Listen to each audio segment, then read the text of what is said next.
And we are live. Welcome to the NBA Strategy Show.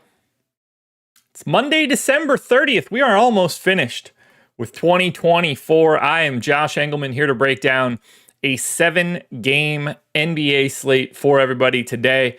We should just be relatively normal from here on out for the NBA.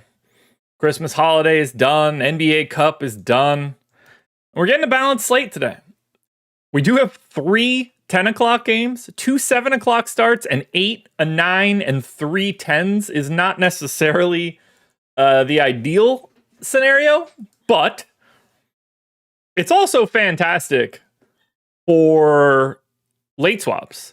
This is a great slate for people that want to pay attention today. And we're going to break that down as much as we can. So hit that like button, subscribe to the channel, hit the notification bell so you know when everything goes live, and follow me on Twitter at Josh Engleman. Stephen Leibowitz says, morning all. How about the Dorian Finney-Smith trade? Yeah, it's a weird one. I had a lot of trouble figuring out what I think there. Like, DFS is good. Fits on any team because he's low usage, defense, makes his threes. I get why the Lakers would want him. They don't seem to be happy with D'Angelo Russell. You know, they bring back Shake Milton, so they needed they got another guard back. Gabe Vincent's a little dinged up, and they needed to replace those minutes. So that part, I get all of it.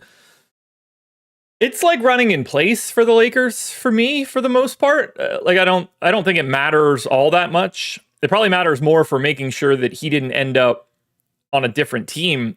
I don't really understand Brooklyn's thought process here.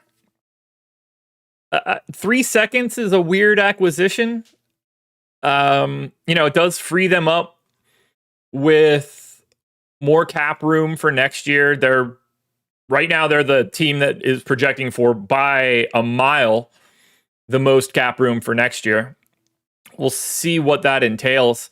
I thought they'd end up getting a first back for Dorian Finney-Smith just because there's so many teams that feel like they have a shot and he would fit anywhere. So that was kind of weird. I don't know. Like, it ultimately doesn't matter all that much. It's an upgrade for the Lakers for sure, but I don't know. What did Kevin Pelton say in his trade grades? I assume it's close to whatever I said. Trade grade Lakers Nets. All right. What did Pelton give it? That's not it. Gave the Lakers an A-, gave the Nets a B. I think the A- for the Lakers is a little rich. I'd say more to like B to B+, and probably like a B- for the Nets, but it sort of just comes down to what the Nets do with that. It depends on what the Nets, 1, do with that cap room, or 2, if they trade D'Angelo Russell again before the deadline. Now, I don't know if they'll do that. That seems a little odd, but they might be able to get a little bit more by breaking that up into 2 transactions. But they could trade him again by February. I mean, we've already kind of figured out what his value is. They're not going to get anything too crazy, but 1, if they wanted to take on additional salary for better assets coming back, they can do that with a bigger Russell contract. I don't think they want to keep him. I don't think he's going to agree to that kind of deal.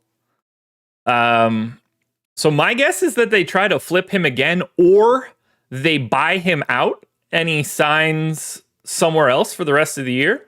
I think it'd be very interesting if Brooklyn buys out Russell and he signs with like the Magic, which I think would be a pretty interesting fit.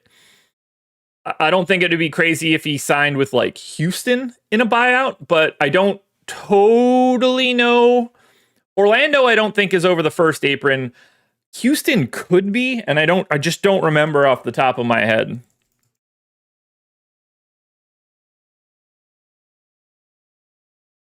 Because getting buyout guys that make more than the mid-level exception can't happen for teams over the first apron. And I just don't remember who is over off the top of my head. Houston is. I figured they were. I can't imagine Orlando's over the first apron just off the top of my head. But that would be my assumption. Brooklyn is either going to trade Russell again or buy him out and he ends up somewhere else on a vet minimum. But I don't know. I expected Dorian Finney-Smith to end up somewhere other than the Lakers. Good on the Lakers for getting it done. Like, he's certainly a rotation piece. And probably their best defender now that isn't AD. But I don't think it's changing anything. Look, I'm happy to see trades. You guys know how much I love that shit. I'll tell you what, though. The Kennard, Conchar, and a first deal, while I was surprised to see him go to Memphis in that rumored deal, Steven, I mean, that was sort of the deal that I was expecting a little bit more. I was surprised that they settled for 3 seconds. That was surprising because they already have, I think they have 14 or 15 seconds now over the next 7 years. So, like, it's not like they were lacking. I don't know. Weird one. It's a weird one. Anyway, let's break this slate down. What do y'all say? First game up, Chicago Bulls, 5.5-point favorites in Charlotte, 226 total. This is one of the faster games on the slate. I got 3 games in the 99 range. This is in the middle of the pack, so it's actually the second fastest game. We do have one total that's around 240. We don't have any of those crazy low totals. Philly-Portland is 221. So nothing too wild when it comes to pace and totals for today. Now, for Chicago, Dosunmu is going to be out for this one still. And then we have a Q tag on Jalen Smith. But ultimately, this should be like a pretty easy Chicago Bulls team. Giddey's probable. Levine's probable. I don't see much here for Chicago. There's no real ownership coming into these guys. Nobody got to double digits on either DraftKings or FanDuel. I did get Zach LaVine and Patrick Williams to 10% optimal. They are the two guys that are getting any love for Chicago. So for me, at least as of right now, I don't have any priorities coming from the Bulls. I'm okay getting to LaVine. I really don't have much interest in Vooch at 8,300. Kobe White's fine, but nothing crazy. It would be LaVine and Patrick Williams as the two guys that I'm looking to the most. The rest of those bench guys don't really play enough, whether that's Lonzo or Buzelis or Dalen Terry or Julian Phillips. Any one of those guys are going to be off the board. So I think the focus will be LaVine and Williams. You know, I always lean a little bit more towards LaVine. 46-point target score. It's about 20% to hit that. Him and Patrick Williams should both be in that like 10-ish% owned range. It's really weird to me, man. I feel like I never get as much value against Charlotte as I think I'm going to get. And this is the same sort of situation right here. I don't think we'll be prioritizing too much from Chicago, even though we're probably getting to quite a bit of the Charlotte side. And it would be nice to bring the Bulls along for the ride, considering they are the favorites. But I think the two guys you focus on there are Zach LaVine and Patrick Williams. Now, on the Charlotte side, they're missing a couple people. Just a few. LaMelo Ball is doubtful. Trey Mann is still out. Cody Martin is doubtful. Brandon Miller is doubtful. And you guys can see on the screen right now what that's causing. 40% ownership to Miles Bridges. 40% ownership to Vasily Micic. 45 to Salon. Around 12 for Seth Curry. Around 20 for Mark Williams. There's a lot to like here.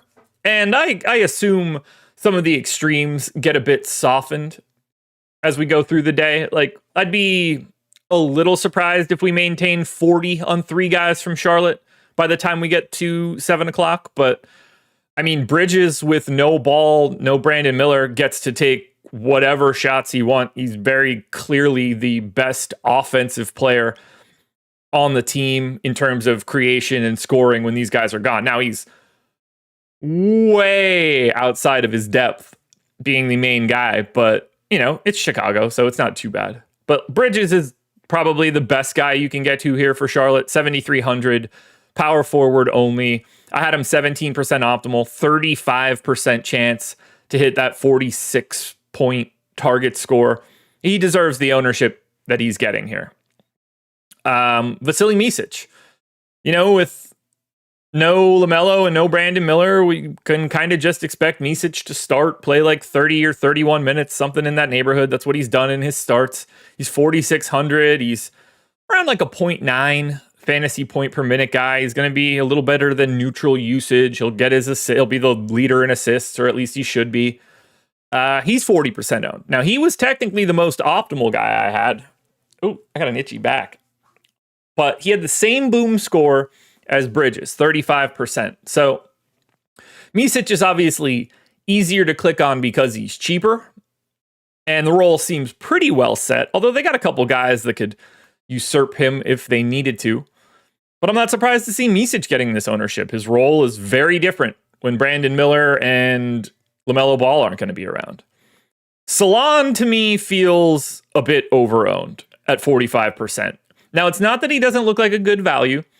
He's a $3,800 power forward. This whole this whole Hornets team is really lacking in MPEs.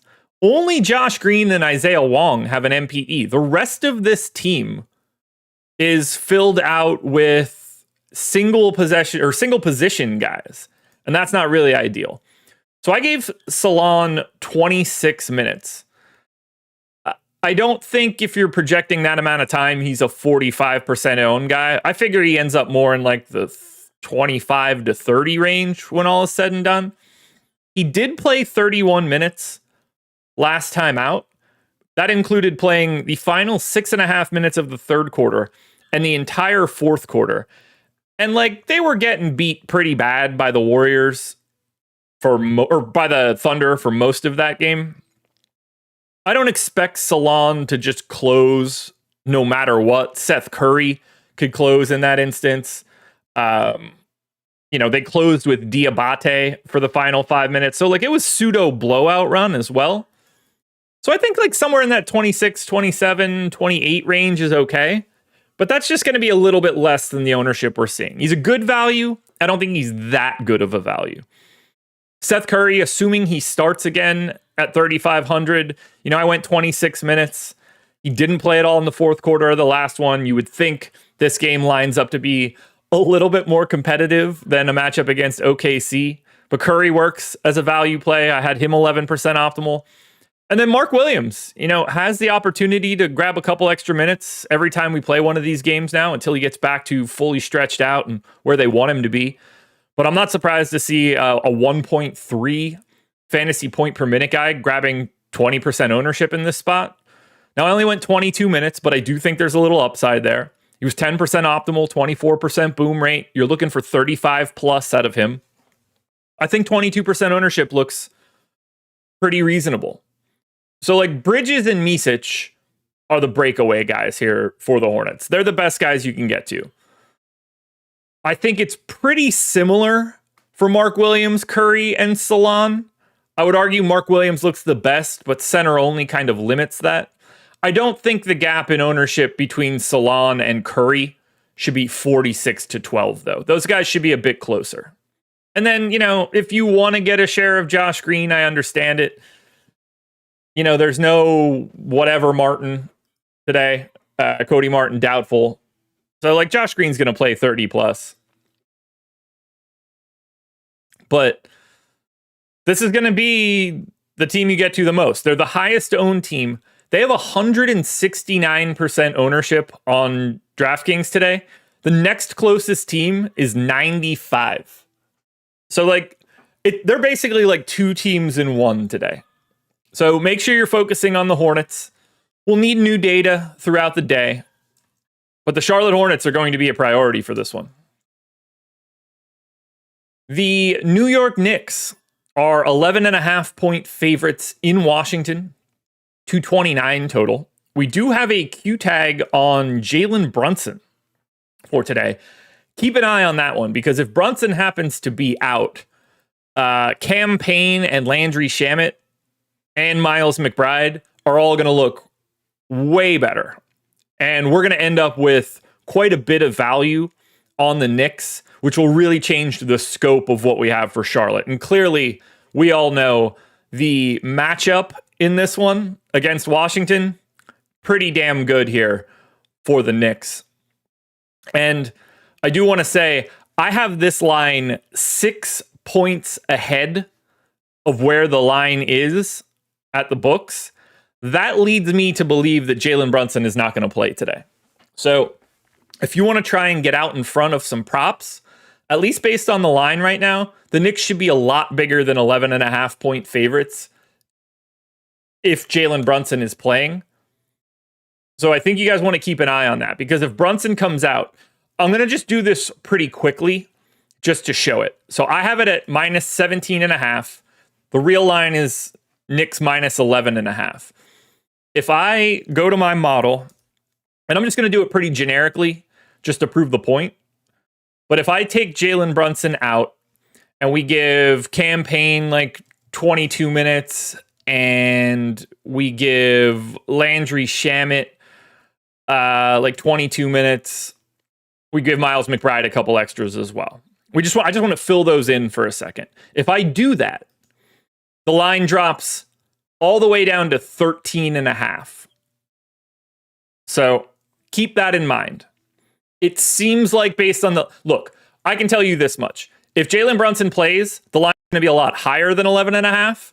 And the line currently is just showing you what happens if he doesn't, is the way that I'm looking at it. Now, in terms of taking the Knicks, if Brunson's in, they all look awesome in the starting five. Bridges, Hart, Brunson, Anunoby, and Towns. I would argue Brunson's the best option. I would argue that Mikal Bridges and Josh Hart are quite a bit under-owned. I mean, Mikal Bridges at 6% against the Wizards playing 40 minutes a night. He's way better than a 6% owned dude. Hart should be more than 9%. You could put him north of 15 and I would believe it. I think Brunson should be 15 to 20. I think Anunoby should probably be around 15, and he is. And then Towns at 9,800. Look, I'm happy to get to him. He should carve up Alex Sarr / Joval. Only 12% ownership for Towns. I would like to get a lot more of the New York Knicks than what the ownership is showing, in particular for Bridges and Hart. Now, if Brunson's out, we're going to see massive ownership to some combination of Cam Payne, Landry Shamet, and Miles McBride. And it's going to make those other four starters look even better than that. It'll be a lot. So the line was 13. What was that? Yesterday? 2 days ago? 2 days ago. The line was 13. Now, the Knicks were at full strength. The Wizards were essentially at full strength. But the difference here is, not that this should matter too much, but allegedly Kyle Kuzma's playing in this one. So that will improve it slightly. But I mean, I think that says a pretty good sign of what I just explained. The line was 13. I take Brunson out. The line gets to 13. We're adding Kuzma. This line is a little bit lower. The line is a little bit lower. So we want to pay very close attention to that Brunson status. But I want the whole starting five from the Knicks if Brunson's in. And I'm going... I mean, honestly, they're all pretty much the same. But Brunson would be the guy I'd want the most if he's actually playing. Now, for Washington, I don't want shit here. I don't trust anything. Kuzma coming back really complicates the minutes for Champagny, Keyshawn George. We don't know what Kuzma will play. Jordan Poole is also questionable for this game, which could also affect the line here a little bit and push it a bit higher. But I mean, you guys can see the ownership. I mean, we got 13 to Kispert. That is 100% not happening. He will not be 13%. He won't even be close to that, assuming Kuzma really is back and Poole is in. The guy that I like the most is probably Sarr at 5,600 with the power forward center eligibility, but he's 6% owned. Like, there's no love here for Washington. It's really hard to get here. These guys are already increased in price with Kuzma out. Now, if Kuzma's back, we're taking a chunk of minutes off of these guys. We're taking some usage away from these guys. So I have a hard time wanting to get to Washington. Now, if Poole ends up out, maybe we free up a little bit more value and that usage can get redistributed in a good way. But I will not be targeting much of the Washington Wizards here against the New York Knicks. Game 3 is going to be the LA Clippers. 6.5 point favorites in New Orleans, 220 total. Now, we are getting a bit of ownership here for the Clippers, around 25% to James Harden. And then KPJ, Chris Dunn, and Norm Powell are all around 10. Now, I do think Harden is probably a hair over-owned at 9,100. And they do have guys they can throw at him to make the matchup be a little less fun. But he should be getting some love. Like, he looks like one of the better options. The guys getting the ownership are the guys you should get to. KPJ is just a good per minute guy. And if he's playing 23, 24 minutes at 4,400, you're only really looking for 31 fantasy points at that point. So if he gets an extra minute or two and just plays above average on a rate basis, that's enough to be a guy today. Norm Powell's just sort of always in it if he's going to continue to make every shot he takes. Chris Dunn's always weird, but if he's playing 28 minutes a night, he's not a dreadful per minute guy. He's a 0.8 guy. 4,100 with an MPE. I understand why he's getting 10% ownership. I got him at 12% optimal. I had Chris Dunn with the highest optimal rate of anybody on the Clippers. And then if you want to get to Zubats, I think that's okay. There are scenarios where, like, if you're playing 150, Derek Jones Jr. and Amir Coffey could end up in a lineup. They're not priorities in any scenario. But I don't think that ownership is crazy on DraftKings for Harden. Hell, it's a lot higher on FanDuel than it is on DraftKings at a better price tag. But you can get some pieces of the Clippers here. This Pelicans team is next level terrible. I mean, even with a decent chunk of their rotation, they are the worst team in basketball by record. 5-27, 3 losses ahead of the Wizards. If the season ended today, the New Orleans Pelicans would have the number 1 lottery odds. So, in comes Cooper Flag, out goes Zion, swap one Duke guy for another. But yeah, Clippers are sort of just like the way the Clippers always look. Now, the Pels look terrible. So this is a pace down spot for New Orleans. We've got a Q tag on Yves Missi. Now, if Yves Missi happens to be out, we are going to create some value somewhere at center, whether that's a $3,500 Daniel Tice, whether that's a $3,300 Jeremiah Robinson Earl, whether that's a flat 3K Trey Jameson. Something's going to look a little bit better here for the Pels if Missi ends up out. But if he's in, we're not going there. 6% ownership to CJ McCollum is the most of anybody on the DraftKings side. I got him to 7% optimal. These guys shouldn't be owned. They shouldn't be. Sheldon, that's glad you pointed that out. So the line opened at 7. It was 6.5 when I grabbed it this morning. It's down to 4.5. You'll note I have it at 4.5. So, that line has continued to drop, which I agree that it should have. And that sort of leads me to believe that Yves Missi is probably going to play today. Although in my model, Yves Missi does not project very well. So he's not really moving a line much. So I don't really have much of a lean on whether or not he's in or out. But yeah, that line is down to 4.5 now. But yeah, that opened at 7. But yeah, look, if you want to play Murray or Murphy or McCollum or Jones, I understand them being the last guy in.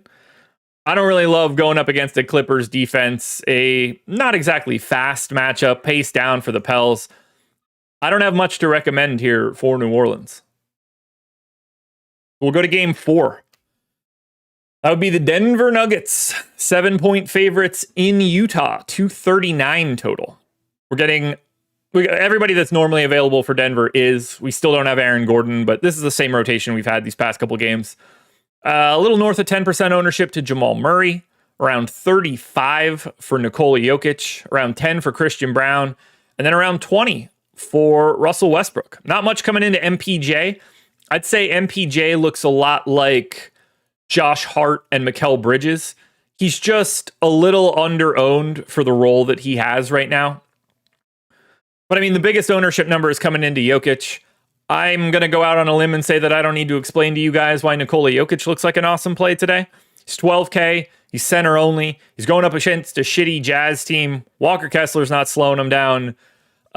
Drew Eubanks is not slowing him down. Micah Potter is not slowing him down. Kyle Filipowski is not slowing him down. This is a massive spot for Jokic. We're going to have more than enough value, it seems, to get to what we want to for pay-ups. So get to Jokic. He should carve these guys up. And the unique thing about Denver playing in Utah is they're the one team that isn't going to be affected by Utah's natural home court advantage. Denver and Utah have the same thing. They're the two teams that play at elevation. So Denver rolling into Utah, not the same effect as a normal road team going in there. Not that I think that there's anything major to worry about here, but it really doesn't matter in this case. So play a lot of Jokic. Play a lot of Jamal Murray, who's playing 38 plus minutes every single night. You know, he's 13% owned, 13% optimal, and I got him with a 30% chance of hitting 47.5 fantasy points. That's his boom score. So he looks good. Westbrook, to me, is probably a hair over-owned. I really don't understand what Denver's doing playing Westbrook like this. I just don't get it. I don't get it. Why are you trying to start a guy that can't do anything right now? Like, figure out what you have in Peyton Watson and Julian Strawther and Hunter Tyson or Jalen Pickett, depending on, where we want to move these guys around. But Westbrook's awful. He's legitimately terrible. Is he improved on defense? Yes, I will give you that. But what's the point of having him out there? I don't get it. 51% true shooting. Terrible. 14th percentile. He can't make a three to save his life, and he's never been able to shoot. He's the worst three-point shooter in the history of the NBA. There's never been a worse three-point shooter than Russ. He can't make a shot from the mid-range. He can't even make a shot at the rim at this point. And he gets to the rim less than he ever did before. He's shooting 61% from the line. What's the point? This man should, at best, play the minutes that Jamal Murray doesn't play. The other options aren't worse. You got to figure out what you have in Peyton Watson, Strawther, and Tyson. You have to. There's no gain to starting Westbrook. On the bench units, I could at least understand it. But why would you put on a guy that is no... So, David, I'll give you that. He gives you hustle on the second unit. I can agree with that, but he's not on the second unit. He's starting. And why would you want to put in a guy that can't shoot? So then you want to have the ball in his hands? Well, then you don't have the ball in Jamal Murray's hands, and you don't have the ball in Nikola Jokic's hands. And no matter how bad Jamal Murray has been as of late, you want the ball in his hands more than you want it in a 36-year-old Russell Westbrook. But the idea of him playing 30 minutes for this team right now is highly broken. Now, the problem is 30 minutes of Russell Westbrook as a 1.1 fantasy point per minute guy at 6,300 looks like he should be 15 to 20% owned. So I'm not shocked to see the ownership. I'm shocked to see that he's playing for this team right now. They've got options. And Russell Westbrook should not be one of those options. We are talking about a guy that's a below average player, and really he's knocking on the door of being replacement level. He's a minus 1.1 plus minus guy. It doesn't get much worse. Now you'll see the rookies are worse, or like the younger guys are worse. Watson's worse, Strawther's worse, Tyson's worse. They're always going to be worse until they get that playing time. I'll never understand it. And look, it's not like we can say that it's working. Right? Like they're 17-13 with a +3 net rating. What are we doing? Nuggets win-loss record with Russ says otherwise. Well, I mean, the one thing that we should definitely do is never look at win-loss record. It's all that is a metric of judging the past, and it's not the best way to do that. Point differential is a much, much, much more accurate predictor of what a team really is. Wins and losses are binary. If a team is down 1 and they hit a buzzer beater with 1 second left in the game, we give that team 1 full win, we give that other team 1 full loss. That game is 0.5 to 0.5 in terms of analyzing the game. There's nothing less predictive than wins and losses. I assume the same people that are hearing this are the same people that think the Chiefs aren't as good this year because they don't beat people as much. You're going to get a split here of, are they really that good, or are the wins and losses real? We know what the answer to that question is every time.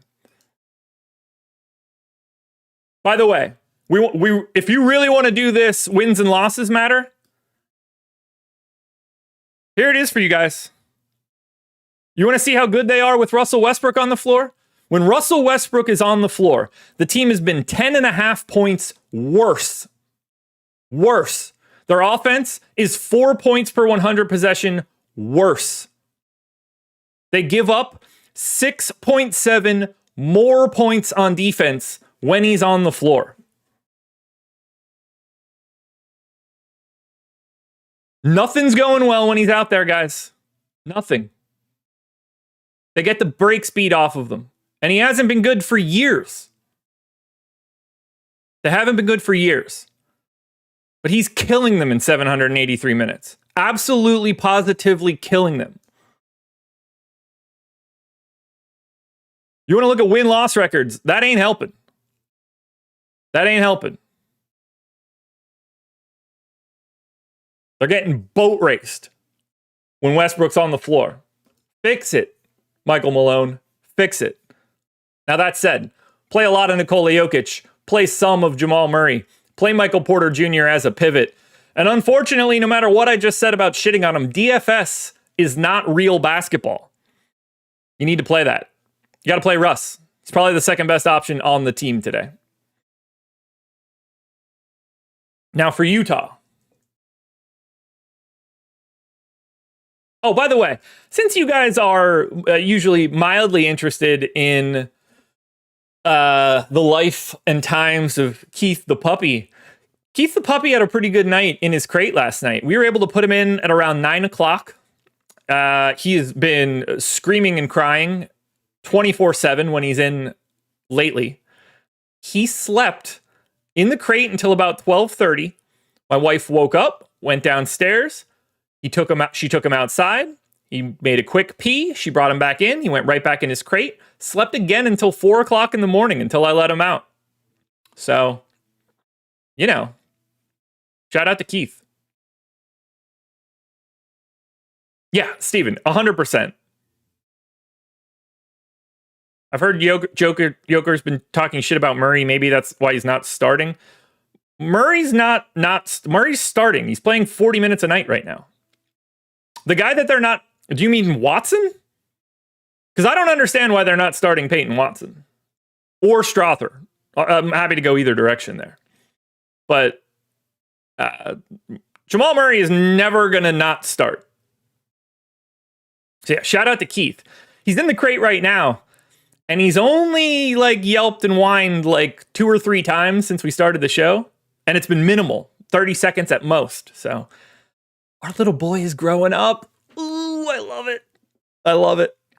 All right, Jazz. So Keontae George is questionable here today. He's been in and out lately. That will have an effect on the rest of these guys. John Collins is doubtful. The goal is to win. Doesn't matter what the stats say. Fizzy, man, you're next level incorrect. the faster you understand that, the better it'll be for you. I don't disagree that the goal is to win. Banking those is good. What those wins mean don't have anything, like they're disconnected from the statistical makeup of the team. I agree. Like when you're banking wins, they don't go away. It's great for the team. It's not predictive the way that you think that it is. What was the argument about Russ starting over Murray? There is no argument about Russ starting over Murray. He is never and will never start over Murray. Right now he's starting over either Julian Strawther or, more likely in this scenario, Peyton Watson. I'm 100. I couldn't be more right on this side. There's not a single statistical element that you could tell me right now that makes sense for having Russell Westbrook playing as many minutes as he is. Zero. There's nothing. I just gave you the raw plus minus. They're 10 points worse. Every 100 possessions, he's on the floor. He is a negative across the board. He can't shoot anywhere on the floor. All of these things are 100% facts that are inarguable. You can't tell me that they're not about... No, it's about the wins. Do you understand even what you're saying? You understand that if they're 10 points worse when he's on the floor, they would have more wins if he wasn't out there. More wins. All right, Brandon. Sometimes it's not all about the numbers. How would you explain them being 10 points worse per 100 possessions?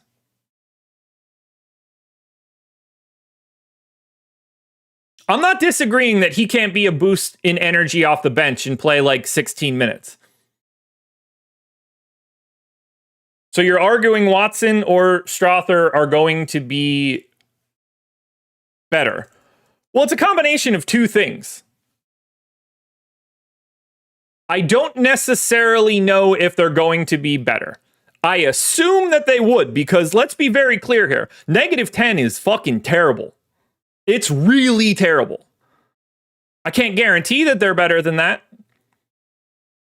Peyton Watson's -5 when he's on. That's absolutely better. That's the guy that started in Aaron Gordon's place earlier this year.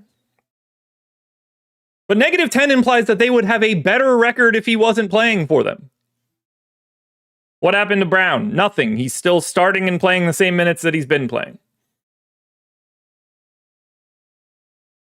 But you need to find out what these young guys are, or what's the point of even moving forward. It's not like Russell Westbrook's a part of your future. You need to know right now if Peyton Watson and Julian Strawther can play for you when you get to the playoffs. You know who can't? Russell Westbrook. They will let him shoot from anywhere on the floor during the playoffs. He will never get guarded. The worst dude on the other team is just going to park himself somewhere where they don't even have to deal with it. He's unplayable in the playoffs. We've seen it happen. We saw it happen last year. I'm telling you guys. I'm telling you. I'm telling you.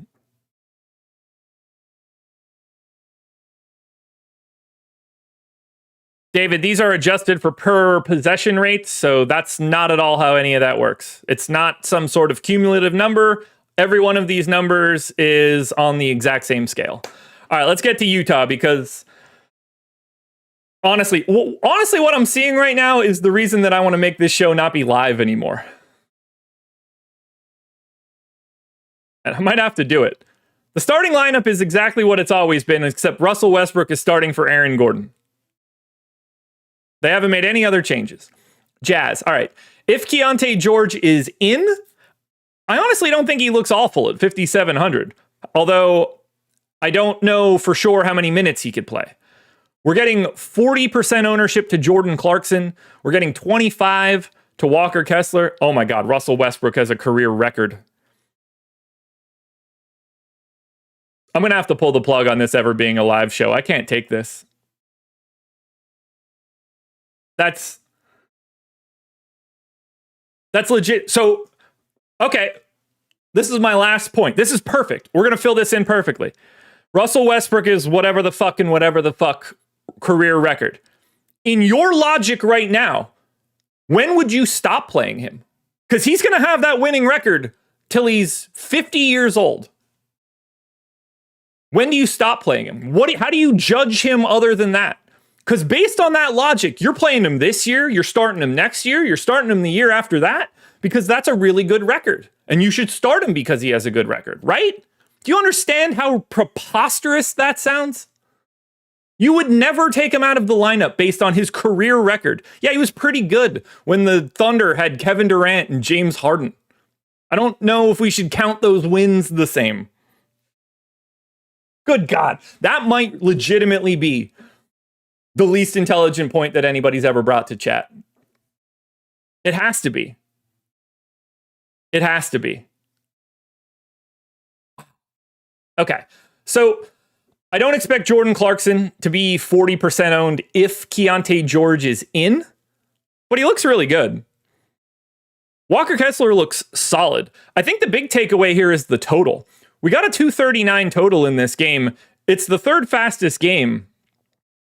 If we're looking at this one, I got Markkanen, Kessler, George, Sexton, and Clarkson all into 12 to 16% optimal. They're all like 25 to 30% boom rates. So I understand why they're getting as much love, but what we're seeing for the ownership right now, I fully expect to look a little bit different or a little bit more balanced. I don't think we'll see the extremes we see right now, but I think we're going to end up with quite a bit of Utah ownership. They're currently the second most owned team here against Denver. So we're going to want a bunch of Utah. We're going to be playing Markkanen, Kessler, Sexton, and Clarkson no matter what. Keontae George will wiggle that around a little bit. Walker, you say you're done. You never responded. When would you stop playing Russell Westbrook because of his really good record? Hit me with that answer. I'd love to hear it. When would you stop playing Russell Westbrook if that record means something to you? Because obviously, if he's on Denver, it's not like he's going to go 0-82 a couple times.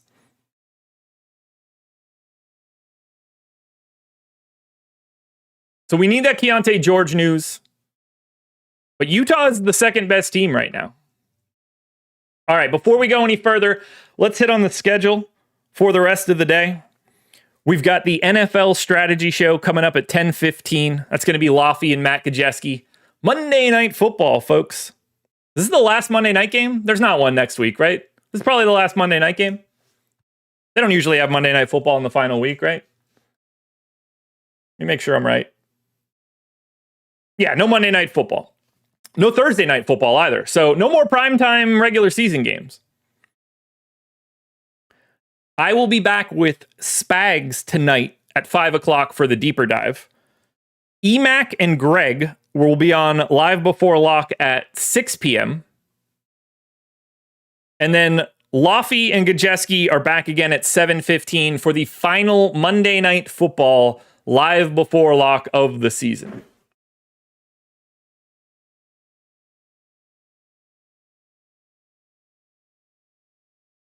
What do I think the Nuggets see that I don't? I think they see playing a veteran and not wanting to bench him. I mean, that's pretty simple.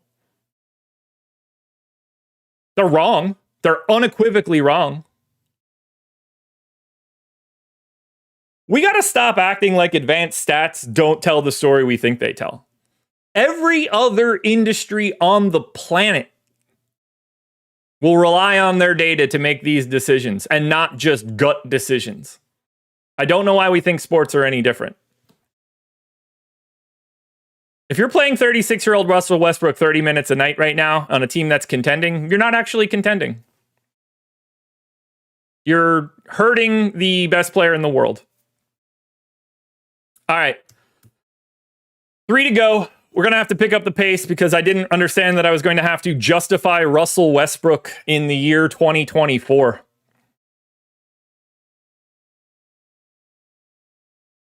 Cleveland Cavaliers, 4.5-point favorites in Golden State, 230 total. Man, Klay Thompson should probably still be on the Warriors. I bet his win-loss record is incredible. How do you let that kind of win-loss record go? He's got to have one of the better win-loss records in all of the league. Why would they ever let him leave Golden State? They should have maxed him based on that win-loss record. Anyway, for the Cavs, they're at full strength, and they're facing a decent enough Golden State Warriors defense. And we're getting basically no ownership here. Darius Garland got to 9. Nobody is in double digits. I think Mitchell, Garland, and Mobley should be around 10%. But that's it. There's no major takeaways here. Cleveland's rotation never changes. The minutes these guys play never change. Their salaries are always basically the same. These guys are running on autopilot. They're just kicking the shit out of everybody. They're dominating in a big, big way. Their defense is great. They have the best offense in basketball right now, and they don't have any injuries. And that makes them really difficult to get to. They're one of the least owned teams on the slate. In fact, they are the 4th least owned team on the slate. Now for Golden State, this one's a little trickier because we need to wait on some news. Actually, that's not true. I thought we had Q tags here. Maybe I'm wrong. Gary Payton out, Brandon Pajemski out. We're getting a bunch of ownership here to Golden State. Kind of scary. We're getting around 20 for Schroeder, around 20 for Kuminga, around 25 for Wiggins, 10 to 15 on Draymond, 2 to Curry. I'd like to get to a little bit of Curry as a GPP pivot. I think it's pretty clear that Wiggins looks the best, 17% optimal, 30% boom rate. He's 25% owned. He deserves every bit of that. Assuming Kuminga's coming back off the bench at 5,800, I'm happy to get there. He should be in that 15 to 20% range. Draymond looks pretty good here at 5,900. If he's going to play 32 minutes, he should be like 15% owned. Schroeder scares me when Steph's around, but with no Pajemski, feels like Schroeder's going to play like 29 to 32 minutes here. So there's a lot of pieces to like. And I think you could roster Trace Jackson Davis if you want to. Just not going to end up as any sort of priority by the time we get to lock. But even in this tough spot for Golden State, I'm happy to have a decent chunk of these guys. Even more so because this is a 10 o'clock start. This will help us out for late swaps if we're getting a decent stand on Golden State. And we'll at least be able to move this around as more information comes in. But yeah, it's Draymond, it's Wiggins, and it's Kuminga. Those 3 guys I'm going to have my eye on pretty close. I'm expecting that Schroeder ownership to come down, but he still looks good. Philadelphia 76ers are 5.5-point favorites in Portland, 221 total. So I have this line at 9.5. Joel Embiid is questionable. I think it should be incredibly obvious what I'm about to say next. Based on the current betting line, assuming it's still 5.5, and it is, based on the current betting line, the implication is that Joel Embiid will not be playing this game. Now, it could also be because Toumani Camara, Delano Banton, Jeremy Grant, and Robert Williams are all questionable. But it feels like Embiid is closer to not playing today than playing based on the betting line. What I can tell you is that no one's getting any ownership. 7% to PG, 7% to Joel Embiid, 6% to Caleb Martin. Andre Drummond also questionable. So we will need to pay close attention to this Embiid-Drummond injury status, just because if they're both out, then Gershon Yabusele is probably going to look pretty good at 4,500. I think Tyrese Maxey is under-owned at 8,600. He's 2% owned. I would be pretty interested in getting him in larger field contests. I think you could roll the dice on Kelly Oubre as a low-owned pivot. And if Joel Embiid's in, I like him. I had him 14% optimal in 32 minutes. If he's really 7% owned, I think he's under-owned. And then I think Caleb Martin's quite a bit under-owned. Now, he is not a good per-minute guy. He's a 0.7 dude. He's 4,300. He's small forward, power forward eligible. He's 6% owned in a decent enough matchup against Portland. It's the slowest game on the slate, but Portland sucks. So I don't mind rolling the dice on Caleb Martin. So I like these guys as GPP pivots, but we need to pay very close attention to whether or not Joel Embiid plays and or Andre Drummond. Now for Portland, as I mentioned, they've got a lot of Q tags. 33 minutes of a Q tag to Jeremy Grant, 31 of Kamara. Time Lord has the questionable tag. Banton's got the questionable tag. There's no ownership coming into these guys. The ownership here is quite low. Grant got to 9. Nobody else is higher than 5. That's not really what we're looking for here. If I'm playing anybody, it's going to be Ayton and Grant if Grant is in.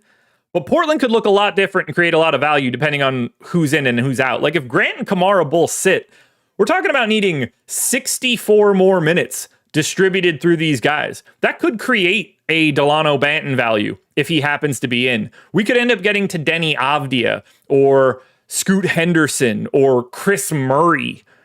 So it's hard to really say for sure what we like from Portland, but something could be here. Jeremy, it's really bad. He's been at -8 so far this year, on off. And I mean, traditionally they like die when he leaves the floor. He has not been, Joel Embiid has not been very good at all.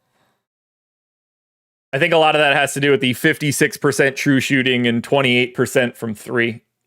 Defense has been solid enough. The blocks are still there, but guy can't move. His rebounding is down tremendously. But yeah, he's negative 8.3 right now in raw plus minus.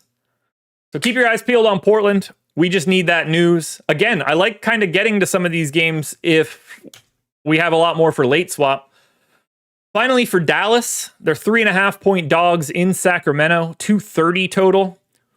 Luka Doncic not available for this one for Dallas. Unfortunately for Sacramento, they chose to not make him available for them either. They preferred Marvin Bagley. So we're getting 13% ownership coming into Kyrie, 14 to Clay, 10 to a questionable Derek Lively. Obviously, if Lively ends up out, we're going to be paying a lot closer attention to Daniel Gafford. Kyrie looks fine. Grades out really well. I have his optimal right at his ownership. I've got him 30% chance of hitting 53 fantasy points, which is what we're looking for today.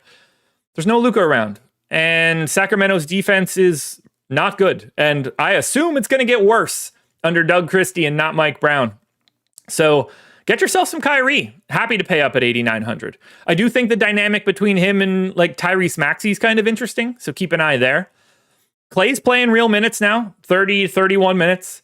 He's got an amazing career win-loss record, so maybe those minutes could even go up. 5,600, shooting guard, small forward, 14% owned, deserves every bit of it. Don't have a ton of interest in Dinwiddie at 5,200. Don't have a ton of interest in Quentin Grimes at 5,100. You're really looking at Kyrie and Clay. Potentially, you're looking at PJ Washington. He looks okay, but unowned. And then we need to know the status of Lively so that we can know the status of Daniel Gafford. But Kyrie, Klay Thompson and his career win-loss record, and Derek Lively. And then the final team we're looking at for today, the Sacramento Kings. They are now playing under Doug Christie. They're not projected for any ownership. We did get their first game under Christie this most recent time. That did not unlock Keon Ellis in any way. Ellis played 13 minutes. It did, unfortunately, unlock Alex Len, who I think might end up being the backup center now, which kind of takes a bite out of Murray and Lyles. 6% ownership to Keegan Murray is the most of anybody.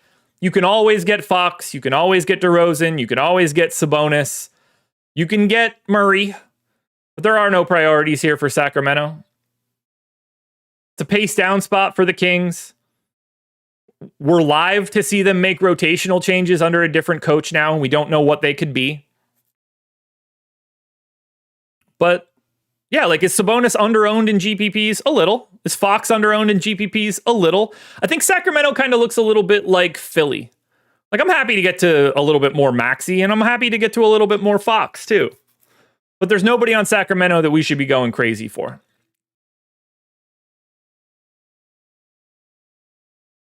Fizzy, so that's the problem. That's really the problem. Not believing in something that all of the smartest people do. And I don't say that to mean me. It's how the teams are run. We know this for a fact. We know that the smartest organizations are looking at these things, and that's the reason they're at the top of the heap. We know this. But for some reason, we ignore it because points and rebounds and assists show up on basketball cards. We've got better data now than we ever did before, and we know that it is. But we only want to look at stats that existed in 1982. I'll never understand it. It's the same people that didn't understand baseball. Baseball stats were 15 years ahead of the public nature. It's going to happen eventually. You'll get there. You're going to be late to the draw. Alrighty, guys, 7 games up, 7 games down. Contenders coming out shortly. Deeper dive later today. I want you guys to hit the like button if you haven't done it yet. And if you disagreed with me on Russell Westbrook, take a long, hard look in the mirror for the rest of the day, guys. I think you're going to need it. Full week of games, guys. We're back. We're back. It's good to be back. It's good to have a good, normal NBA slate. NFL strategy show for Monday Night Football coming up at 10:15. Good luck, everybody.